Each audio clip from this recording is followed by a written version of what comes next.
অন্নপূর্ণা যোজনা June মাসের টাকা এই তারিখে ঢুকবে অ্যাকাউন্টে, মুখ্যমন্ত্রীর বিরাট ঘোষণা।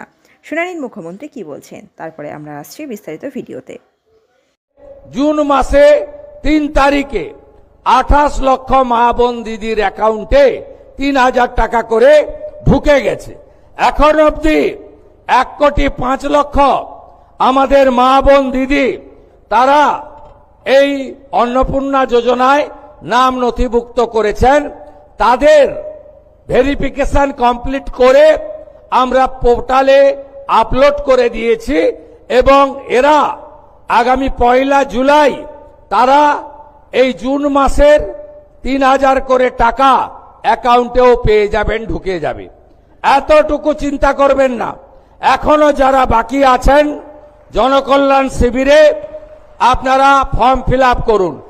অন্নপূর্ণা ভাণ্ডার নিয়ে বড় ঘোষণা করলেন পশ্চিমবঙ্গের মুখ্যমন্ত্রী শুভেন্দু অধিকারী। তিনি জানালেন, অন্নপূর্ণা যোজনার টাকা পেতে নতুন করে ফর্ম ফিল আপ করানোর কারণ হলো তৃণমূল আমলে লক্ষ্মীর ভাণ্ডারে ভুরি ভুরি দুর্নীতি হয়েছে।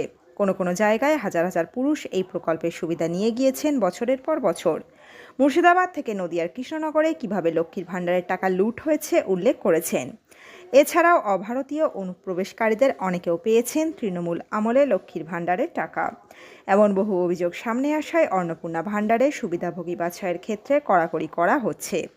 শুভেন্দু অধিকারী আরও জানান, জুন মাসের 3 তারিখ অবধি পাওয়া তথ্য বলছে 28 লক্ষ মহিলা এই টাকা পেয়েছেন।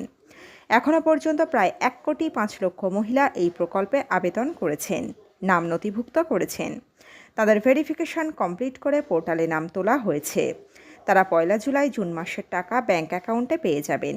তিনি আরও বলেন, অন্নপূর্ণা ভাণ্ডারের আবেদনপত্র পূরণে সাধারণ মানুষকে সহায়তা করবেন সরকারি আধিকারিকরা। পাশাপাশি আগামী 22 তারিখে রাজ্য বাজেটে বেকার যুবক যুবতী এবং কৃষকদের জন্য একাধিক নতুন কর্মসূচি ঘোষণা করা হতে পারে বলেও ইঙ্গিত দেন মুখ্যমন্ত্রী শুভেন্দু অধিকারী।